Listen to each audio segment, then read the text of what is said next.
Hey everybody, it's Lon.TV, and we're taking a look today at a new controller from 8bitdo. This is their N30 Pro 2. I believe they had one that looked similar to this a little while back, but this is indeed a new controller here at the end of 2018.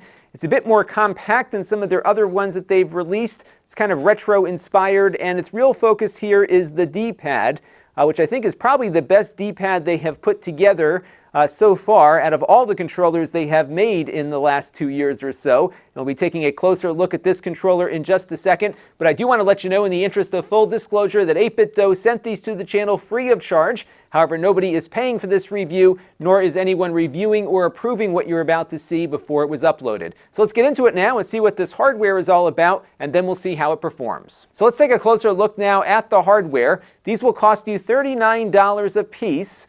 So they're not all that expensive, and they will work as other 8bitdo controllers do with a number of platforms, including the PC. It supports direct input and X input. It works with the Mac. It also works with Android devices, including the NVIDIA Shield and tablets and phones. And it works with the Nintendo Switch. So you can use this on a lot of different platforms, and I'll show you a few of those in the course of the review here. It is, though, a smaller controller than some of the other 8bitdo controllers we have looked at.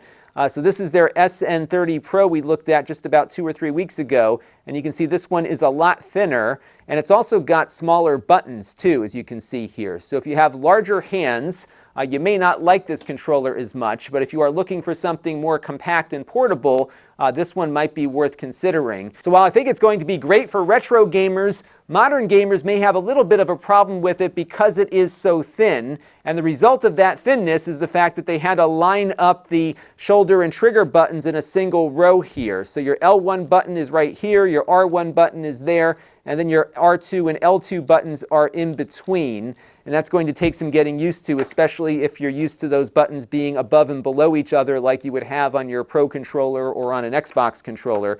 The N30 Pro, by comparison, is a lot thicker, so they could fit that shoulder and trigger button configuration in the same way as the other modern controllers, so this one's a little bit different there. So just keep that in mind.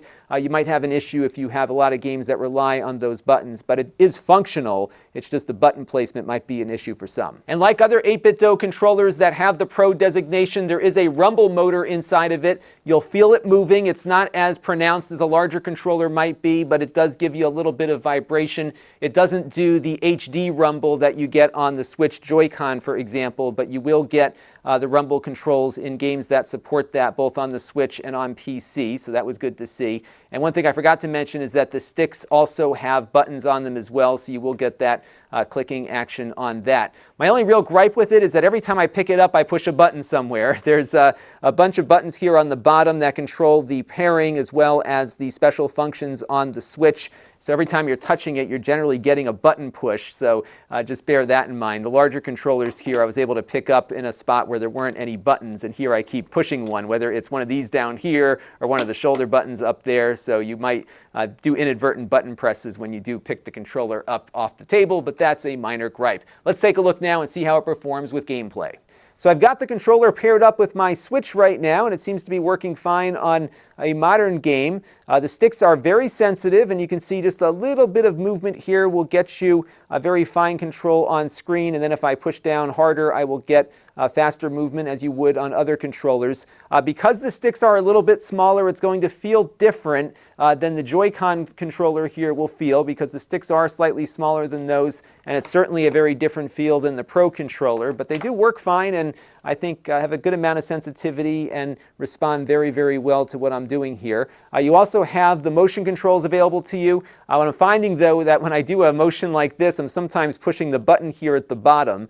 So this will take you back to the Nintendo Switch home screen, for example. This button here will take a screenshot.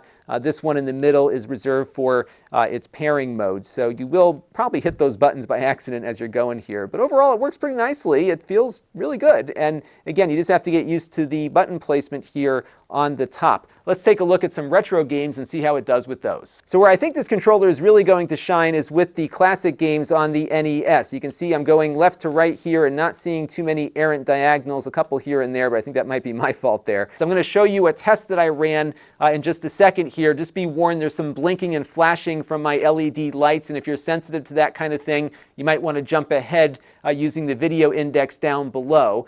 So what we did is a very rapid left to right movement, and we found that we weren't getting as many errant diagonals when making that movement as we were on other 8bitdo and other third-party controllers. So this design, I think, is going to hopefully make its way into some of their other controllers and really improve how they operate. The D-pad on this one is really good for a third-party controller, and it might be probably the best one I've seen for a while. I'm going to probably reserve judgment until I hear from some hardcore players after they get their hands on these to get a final verdict. For me, it's fine. It feels a little on the stiff side, maybe. Maybe it has to get loosened up a bit, but generally it's been really good for these games, and I don't think you'll find a better D-pad right now. It's actually better than the Pro Controller's D-pad, which a lot of people have been having a problem with. So if you've been looking for something to play these retro games with on your Switch in particular, this one might be a really good choice for that. I also tested the latency with the Switch to see how long it takes for a button push to get registered on screen. And we've been measuring this with the Switch's built-in display to just get a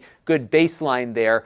There I got between 68 and 70 milliseconds, give or take, from the time that I pushed the button to something getting registered on screen, which wirelessly puts it at the same speed as the Pro Controller is. So it's really not going to give you any difference in overall latency here, and it feels quite good. So that is really good here, what they've put together, I think, for retro gaming. And the nice thing, too, is that because you do have all the buttons at the top, you can get access to the Switch's menus and whatnot as well. So all the things that you would need to do here, you can do, and I think it will be a very good pairing if you're a retro game fan on the Switch. Let's take a look at the PC now. So right now I'm connected to the PC with the Bluetooth connection, and it seems to be running just fine.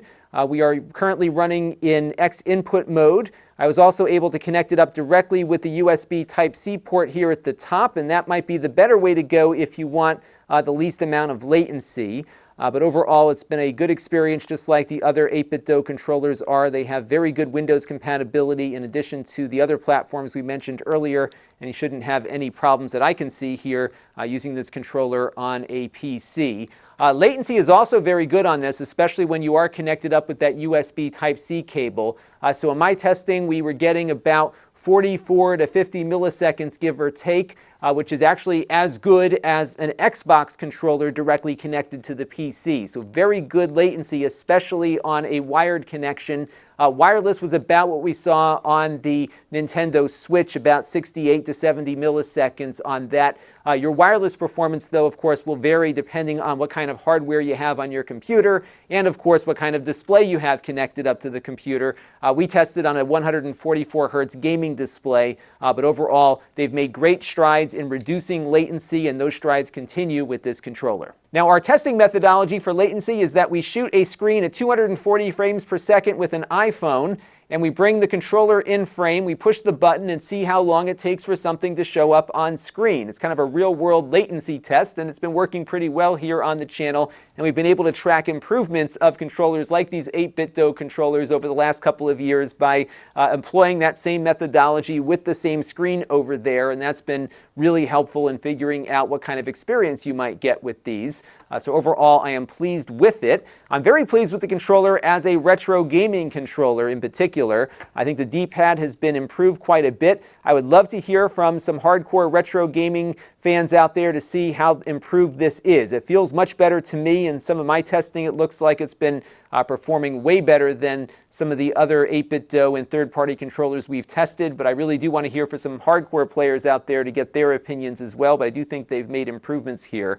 So this really is a good retro controller. Maybe not so much on the modern side just because some buttons aren't in the right place and things might feel a little bit smaller, but overall, nice controller, and I'm hoping that this new D-pad design finds its way into other 8bitdo controllers this year because I think a lot of people will be pleased with it. Until next time, this is Lon.TV. Thanks for watching. This channel is brought to you by the Lon.TV supporters, including gold level supporters Chris Allegretta, the Four Guys with Quarters podcast,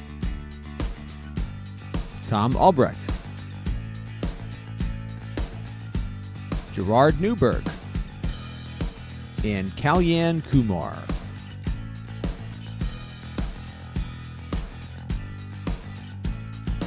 If you want to help the channel, you can by contributing as little as $1 a month.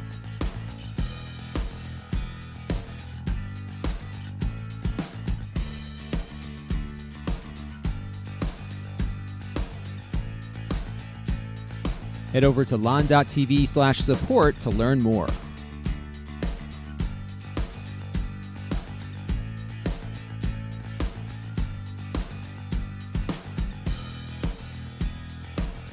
And don't forget to subscribe. Visit Lon.TV/s.